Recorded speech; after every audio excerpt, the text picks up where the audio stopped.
And with that said, I would now want to go into a deeper race recap from this past weekend at Phoenix, and I want to backtrack just a sec and discuss some of the pre-race stories that I was focused on heading into Sunday.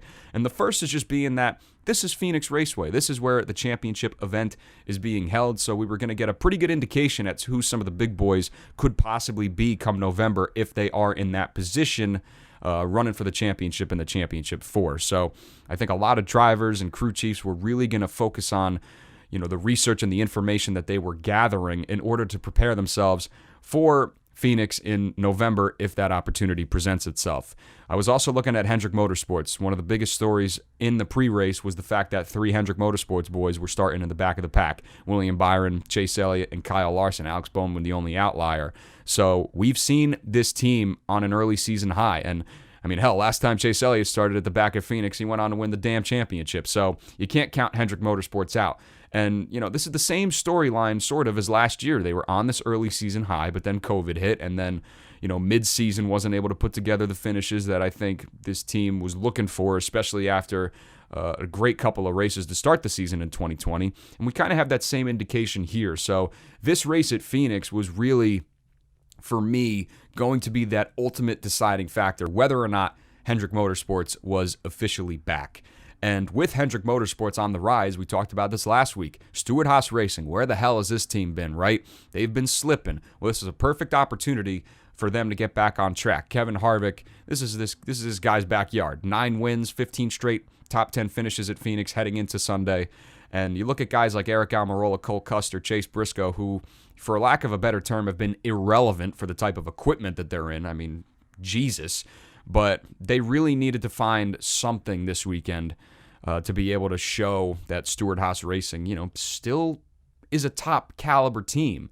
A lot of changes being made, but right now Kevin Harvick is kind of on an island of his own there at SHR. So, were we going to get indication of something promising from these other 3 SHR drivers? Primarily Eric Almirola, because Cole Custer, Chase Briscoe are young. Eric Almirola, a veteran now. So really, really was looking to see how this team would fare with all that in consideration. And, for the most part, this race really was not terribly eventful. We've been spoiled with incredible racing to start 2021. And not to say that the racing here at Phoenix was bad. It just definitely was more uneventful than most. The restarts obviously are insane. We saw guys cut the dog leg as close as I've ever seen. Brad Keselowski, on the first on the first lap when the green flag flew, he went all the way down to the wall. So we really see guys push the issue on that dog leg to really make up some time, make up some positions on those restarts. But for the most part, the race was not terribly eventful. It was drawn out. Team Penske dominated for the most part. They swept the stages with Ryan Blaney and Joey Logano winning each stage respectively. And we did have some varying strategy throughout the race. We had some split decisions with some cautions that happened on pit road, guys taking tires, some guys not. Stage 2 is where things started to get a little more interesting. We did have that caution with Cody Ware and Anthony Alfredo. No idea what the hell that was all about, man. It just looked like Cody Ware straight up dumped the kid. I don't know if Alfredo got into Ware earlier on. I was trying to find the camera angles to see if it would have indicated anything. But it really just seemed like it was unnecessary. But if a tire went down, it's unfortunate. But Cody Ware was carrying a ton of speed heading into that corner and just straight up dumped Anthony Alfredo. So don't know what that was all about, but it's not worth just talking about anyway. But we did see some strategy game. Corey LaJoie, nice to see that guy up front lead some laps in that number 7 Spire Motorsports machine. But we saw Hendrick Motorsports really starting to find their footing in stage 2. But we also saw a lot of pit road penalties. There were an absurd amount of pit road penalties, speeding penalties. Kyle Larson had 2 on pit road in 2 separate sections, but somehow was able to fight his way back and drive through the field on 3 separate occasions, which obviously just echoes the fact that Hendrick Motorsports and the speed that they have brought early on this year. But definitely a little more shaky in stage 2. And then stage 3, mellow for the most part.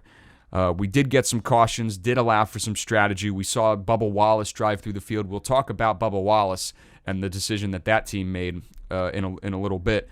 But there were a few cautions. Kyle Busch also was in there and had a tough day. Kyle Busch was my pick to win before the race, and he just was never there. That team was never there, and unfortunately had a pit road penalty, an uncontrolled tire, I believe, got caught a lap down, wasn't able to fight his way back.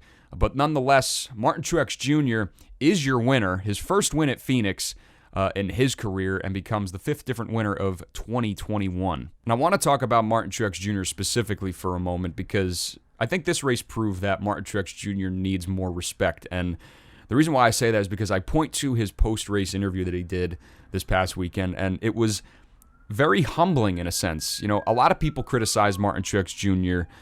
For being a complainer on the radio and for whining a lot, but I don't know if people really realize just how good of a driver Martin Truex Jr. is, and just how much this guy has been through, how much adversity he's faced in his entire career. Here's a guy whose team shut down the year after winning the friggin' championship because nobody would sponsor him. Here's a guy who lost his race-winning crew chief, Cole Pearn. I mean, the pair has been historically one of the best. They won so many races together in such a short period of time. Lost Cole Pearn to a shocking retirement a few years ago. And above all else, here's a guy who was stripped of his sponsorship and his ride after the scandal with Michael Waltrip Racing years ago. So Martin Truex Jr. on the track has faced a lot of adversity. And with that, even off the track, his longtime girlfriend, Sherry Pollux, has been battling ovarian cancer for a while now. So Martin Truex Jr. has faced a lot of adversity in his career, both on the track and off the track. And, I mean, this guy's won 25 races in the past 6 years. And a lot of that is attributed to the success, obviously, with Cole Pearn. And now, you know, only won one race last year with James Small. And I think that, you know, that year last year, a 7th place finish in the standings, you know, after finishing runner-up the past 2 years in the standings, you know, I think that carried a lot of weight on Martin Truex Jr. through the offseason.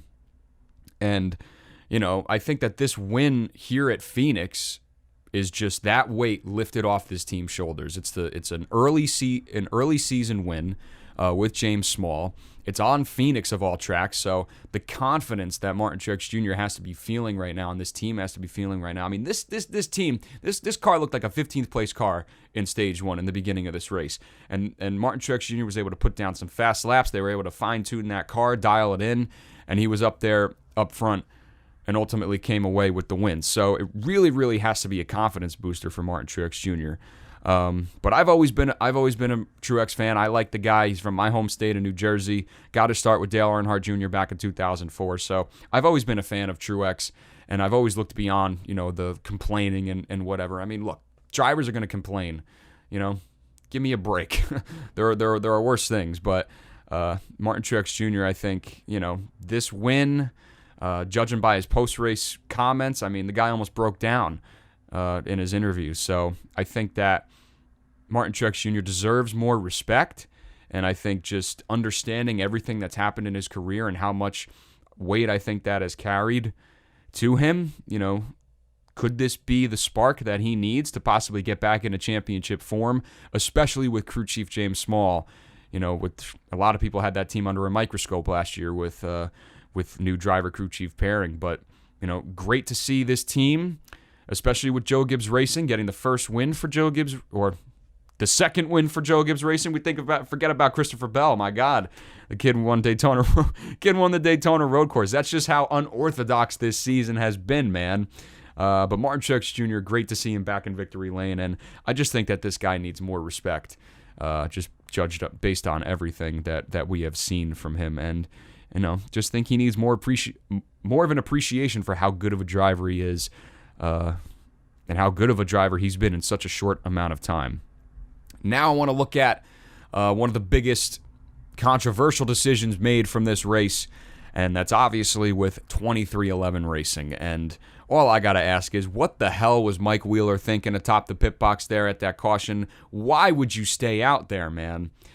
First off, this was by far 2311 Racing's best performance. I mean, this team was running top 15 most of the day, but late in the race was able to drive themselves up to the top 10. And Bubba Wallace showed incredible speed, like speed where I put down what I was doing and really focused on this team, because I was like, holy smokes, this is what this team is capable of when they put together a full race.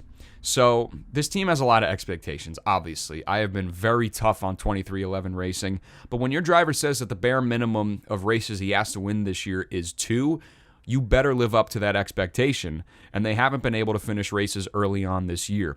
So we were able to get a sense of what this team is made of and what kind of speed they can carry, when they put together a full race. But when the second to last caution came out, Mike Wheeler made the decision to stay out with 7 laps on their tires. Only 7 laps, but the entire field came into pit for 4 fresh Goodyears. And I'll read Mike Wheeler's tweet here. Why we stayed out: 7 laps on tires, newest of anyone, P10 of 22 cars on the lead lap. Earlier in race with similar position, it was split who pitted versus who stayed, and no one on tires drove to the lead. We were on the same page to stay. It didn't work, and yes, my head hurts. So obviously Mike Wheeler, judging on what occurred earlier in the race, because there was split decisions with drivers that decided to take tires, drivers that decided to stay out. But unfortunately, when you're the only driver that stays out, doesn't matter how old your tires are. They could be 5 laps, could be 10 laps. I mean, they could be nothing. You are a sit-in duck starting on that restart and not having the help behind you, because, more than likely you have a better chance of spinning your tires, which is what Bubba Wallace did, and caught himself in a vulnerable position. And they finished 16th, and that's all they got out of it. So I just don't understand the decision. If it were me, 4 fresh Goodyears at that point in the race with the amount of laps left, you would rather see your driver on the level playing field with those guys. Put your trust in your driver. If you believe in the speed of the car, which obviously it had, definitely showed. I mean, Bubba Wallace was passing Kevin Harvick and others, without much effort.